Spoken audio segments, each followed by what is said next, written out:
Hi friends, இன்னைக்கு நம்ம வீடியோல என்ன பார்க்க போறோம்னா இன்னொரு குக்கிங் டிப்ஸ் தான். இது பார்ட் 2. வாங்க வீடியோக்குள்ள போகலாம்.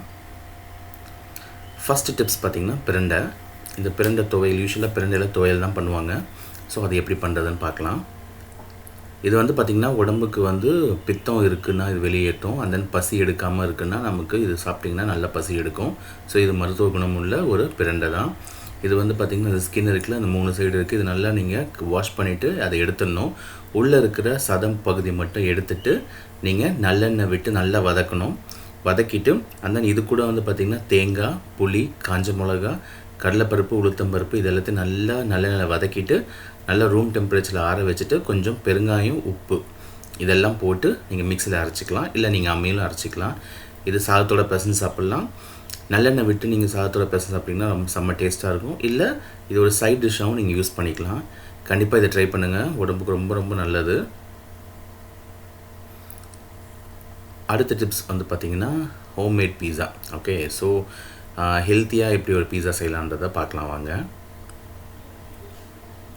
சோ இதுக்கு வந்து நான் யூஸ் பண்ணியிருக்கிறது வந்து பாத்தீங்கன்னா வெறும் கோதுமை மாவு மட்டும் தான். ஓகே கோதுமை மாவுல நீங்க என்ன பண்ணணும் முன்னாடியே வந்து ஈஸ்ட் ஒரே ஒரு சின்ன சிட்டிகை அளவு நம்ம சப்பாத்திக்கு மாவு பிசைற மாதிரி கோதுமை மாவு பிசைஞ்சிட்டு சின்ன ஈஸ்ட் போட்டு வச்சிட்டீங்கன்னா அது நல்லா உப்பி வரும் ஒரு 2 hours 3 hours.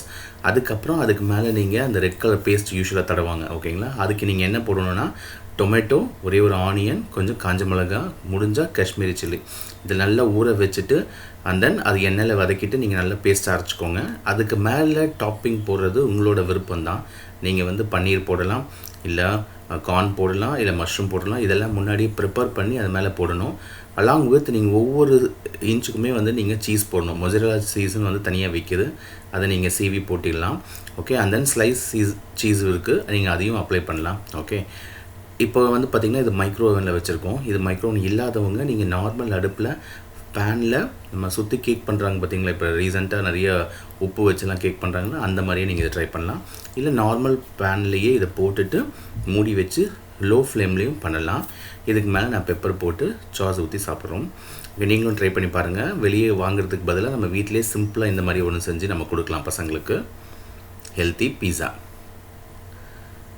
அடுத்த டிப் வந்து பாத்தீங்கன்னா உளுந்தங்களி. ஓகே சோ இதுக்கு முதல்ல நம்ம வந்து ரெடி பண்ண வேண்டியது இந்த Black urad dal. ஓகே இது கடையில வந்து பாத்தீங்கன்னா கருப்பு உளுந்துன்னு சொல்லிட்டு நீங்க கேட்கலாம். அது விக்குது. சோ இப்படி தான் இத நான் வாஷ் பண்ணிட்டு நல்லா காய வச்சிட்டேன். ஓகே காய வைக்கும்போது ஒரு ஒயிட் கலர் துணியை போட்டு காய வைங்க. சோ தட் அப்பதான் டஸ்ட் எல்லாம் படாம இருக்கும். நல்லா காஞ்சிருச்சு. இப்போ நான் அடுப்புல வந்து அதை லோ ஃப்ளேம்லயே வச்சிட்டு நல்லா வதக்கணும். ஓகே அந்த ஸ்மெல் வரணும். ஓகே அந்த பச்சை ஸ்மெல் போய் ஒரு மாதிரி ரெட்டிஷா ஒரு மாதிரி பிரவுன் கலர்ல வரும். நீங்க அதை எடுத்து நீங்க அரைக்கணும். இப்போ இது இதாயிடுச்சு. நான் வந்து அரைச்சிட்டேன். மிக்ஸில போட்டு நல்லா அரைச்சிட்டேன். இதை நான் ஃபில்டர் பண்ணிக்கிறேன். இது பாத்தீங்கன்னா இது மேல அது வடிகட்டினது மேல அந்த இது மாதிரி இருக்கும்ல திப்பி மாதிரி அது இது பவுடர். இந்த பவுடரை நீங்க வந்து வெச்சு சாப்பிடலாம்.